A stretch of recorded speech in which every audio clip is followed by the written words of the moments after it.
KF-21 개발이 기존의 계획보다 3년 앞당겨져 블록 2에 나올 미사일까지 장착될 수 있게 된 이유는 바로 한국의 놀라운 기술적 진보와 군사력 강화 의지에서 비롯됐다. 이 선언은 단순한 기술적 혁신을 넘어서 한국이 세계적인 군사 강국으로 떠오를 준비가 되었음을 증명하는 사건이었다.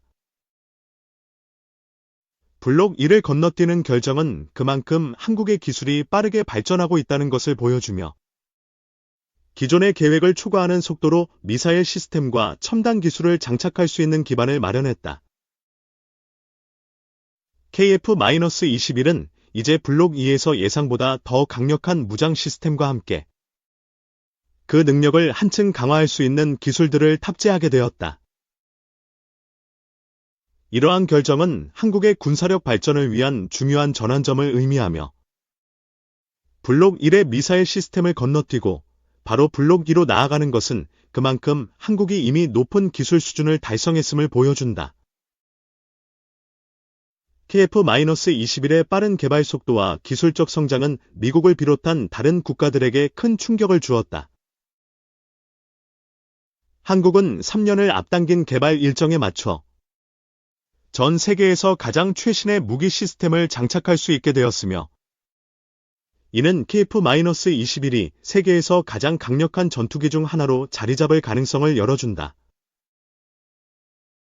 또한 블록 2에 장착될 미사일 시스템은 한국의 군사력을 한 단계 더 끌어올릴 수 있는 중요한 요소로 이 미사일은 한국뿐만 아니라 세계적으로도 큰 영향을 미칠 것이다.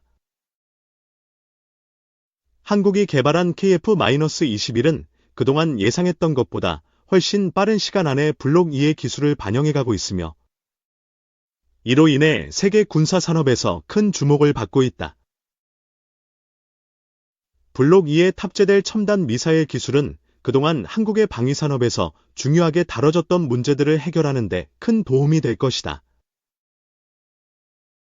미국과 다른 선진국들이 한국의 기술 발전에 대해 놀라움을 금치 못하고 있으며 이제 한국은 전 세계에서 군사기술을 선도하는 국가로 자리 잡고 있다. KF-21의 빠른 개발과 함께 한국은 군사력에서 더욱 높은 수준에 도달할 것이며 이는 다른 국가들에게도 큰 영향을 미칠 것이다. 한국이 블록 1을 건너뛰고 블록 1을 빠르게 개발하는 배경에는 그동안 쌓아온 기술력과 군사산업의 경쟁력이 자리 잡고 있다. 이와 같은 기술적 진보는 한국이 글로벌 군사 시장에서 더욱 중요한 역할을 하게 될 것임을 예고하며 KF-21은 그 상징적인 존재로 자리 잡을 것이다.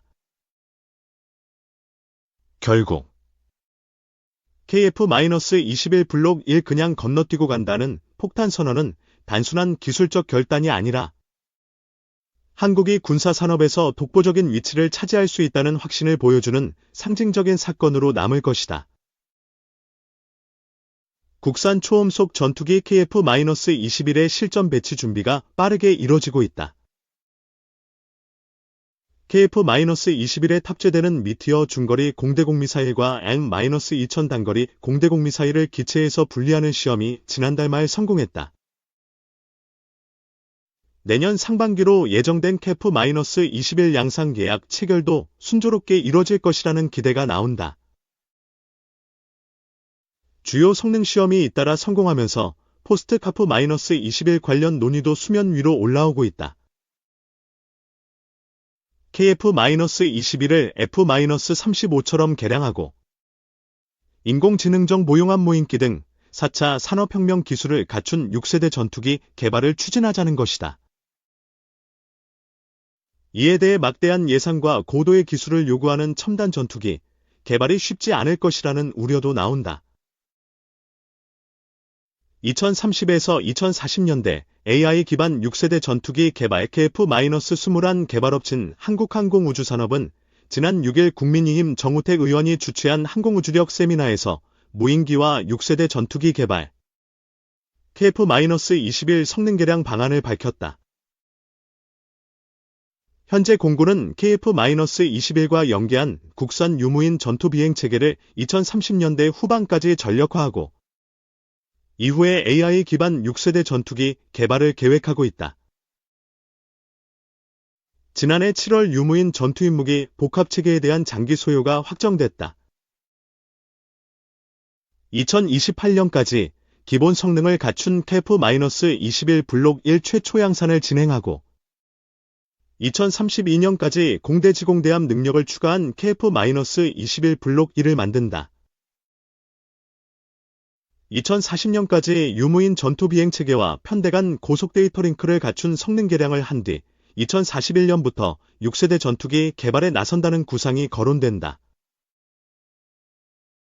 이에 캐아는 공군 요구도에 따른 무인 전투기 개발 T-50과 소형 다목적 무인기를 결합한 유무인 복합체계 핵심 기술 실증 AI와 편대 운용 제어, 고성능 데이터 링크 개발 역량 강화 등을 제안했다.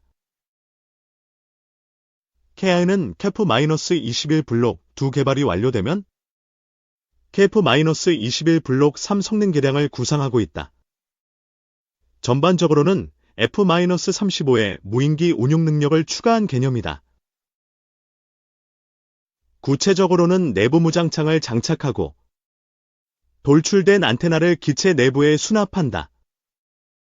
내부 무장창에는 미티어 미사일 4발 또는 GBU-39 정밀 유도 폭탄 4에서 8발을 탑재할 수 있다.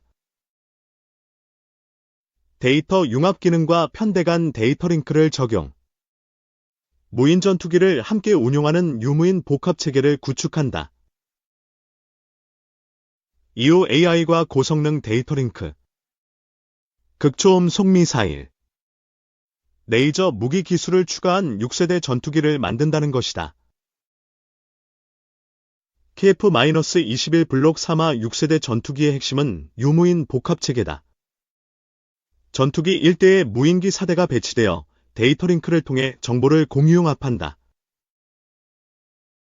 고위험 지역에서 전투기를 지원해 조종사의 생존성을 높인다. 이착륙 과정에서는 지상 통제를 받고 비행 중에는 전투기가 통제한다. 무인기는 AI 기술을 통해 의사결정을 자율적으로 진행하는 기능도 포함된다. 현재 국방과학연구소와 대한항공이 저피탑 무인 편대기 핵심 기술을 개발하고 있다. 미국의 XQ-58A 스텔스 무인 공격기와 유사한 형태의 무인기 서너 대로 구성된 편대가 유인기 KT-1, 1대와 임무를 수행하는 유무인 복합체계로 개발될 계획이다. 하지만 에드의 저피탑 무인 편대기 개발 및 KT-1 기반 원격 공중 통제 실증은 공군 요구와 차이가 있다는 반론도 있다. 국내에서는 무인기에 탑재할 수 있는 5,500파운드급 터보팬 엔진을 2025년까지 시험 개발할 예정이다. 하지만 5,500파운드급 엔진으로 무인 편대기 내부 무장과 각종 센서 운영에 필요한 전력을 충분히 공급할 수 있을지는 불확실하다. 이와 관련해 추력이 높은 1만 파운드급 엔진은 2024에서 2034년에 개발하고 KF-21 탑재 F414 엔진과 유사한 수준의 고출력 엔진을 2030년대 후반까지 만드는 방안도 추진 중이다. 이 같은 엔진 개발 계획을 무인 편대기 개발 일정과 합쳐서 체계적인 계획을 수립하는 것이 필요하다는 지적이 제기된다. 국산 엔진을 만들면 무인기에 탑재해야 하는데 이를 고려하지 않고 무인 편대기 개발을 추진하면 체계 개발과 엔진 개발이 제대로 연계되지 않아 전력화에 차질을 빚었던 K2 전차의 전례가 반복될 수도 있다는 것이다. 음속에 가까운 속도로 비행하는 실제 항공작전의 특성을 구현해야 실증 효과가 높다는 점에서 KT-1 대신 초음속 훈련기인 T-50을 활용해야 한다는 지적도 나온다. 이를 고려해 KI는 유무인 복합체계 실증 외에도 전자전, 정찰, 기만 작전 등에 쓸 수 있는 소형 다목적 무인기를 저가로 신속히 개발하는 방안을 제시하고 있다. 여기에 T-50 기반의 공중통제 기술을 실증하고 이를 토대로 무인 전투기 개념을 구체화해 체계 개발을 하자는 것이다. T-50 기반 유무인 복합 기술 실증이 성공하면 FA-50에도 적용. FA-50의 해외 수출을 확대할 수 있다는 게 KI 측의 입장이다. 재정 기술 등 난제, 정부 차원 전략 필요 이 같은 구상이 현실화할 것인지에 대해 군과 방산업계에선 회의적인 시각도 제기된다. KF-21 블록 3화 6세대 전투기 개발에는 막대한 예산이 필요하다. KF-21의 내부 무장창을 장착하고 안테나를 수납하면 항공 역학적 특성에 변화가 발생한다. 기체 내부의 배선과 유압체계 등도 재조정해야 한다. 이는 적지 않은 비용과 시간을 수반한다. 기술적 난도도 상당하다. 6세대 전투기 개발과 생산은 더 많은 비용이 필요하다. 일본이 지난 2020년 F-2 전투기를 대체할 6세대 전투기를 자체 개발하기로 했을 때 개발비는 약 1조 엔, 약 10조 5천억 원. 배치를 포함한 총 사업비는 5조 엔, 약 52조 5천억 원을 넘을 것으로 관측됐다. 단일 업체가 부담하기는 쉽지 않다. 정부 차원의 정책적 결단이 필요한 이유다. 프랑스와 독일, 스페인은 미래 전투 항공체계, 영국과 일본, 이탈리아는 템페스트라고 불리는 글로벌 전투 항공체계를 공동 개발의 비용과 기술적 리스크를 분담하고 있다.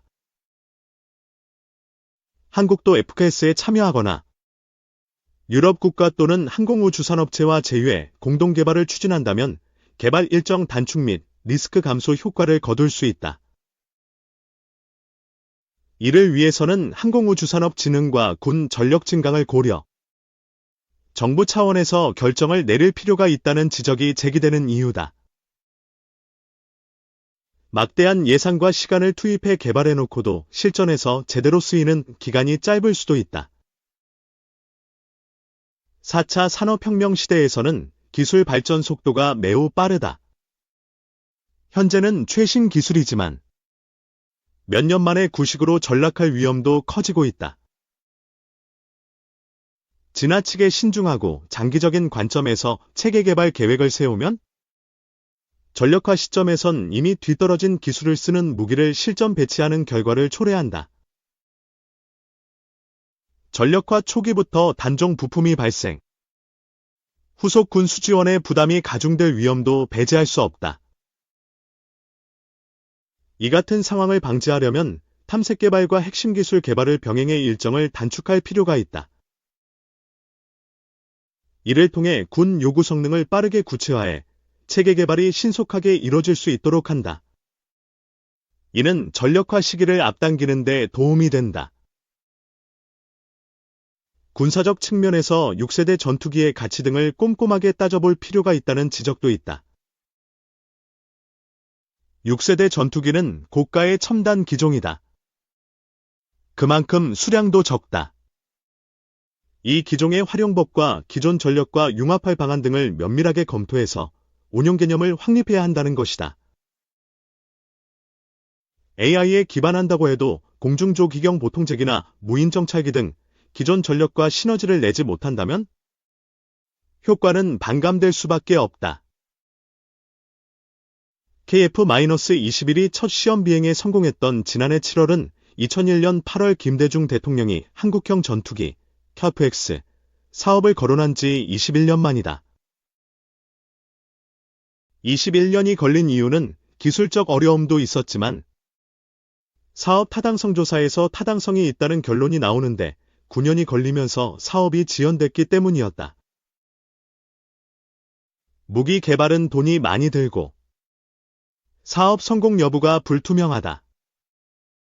따라서 대규모 연구개발 사업은 정부 차원의 의지와 로드맵, 실행 계획이 필수다. 그렇지 않으면 KF-21처럼 일정이 지연되면서 군 전력 증강에도 영향을 미친다. 한국은 KF-21 개발로 초음속 전투기를 제작하는 기술을 확보했다. 이를 발전시키기 위해서는 정부 차원의 정책적 결정과 전략이 필요하다. 한반도 주변국들이 2030년대 중반을 목표로 6세대 전투기 개발에 뛰어든 상황에서 산업진흥과 영공수호라는 두 마리 토끼를 모두 잡기 위한 정부의 고민이 요구된다.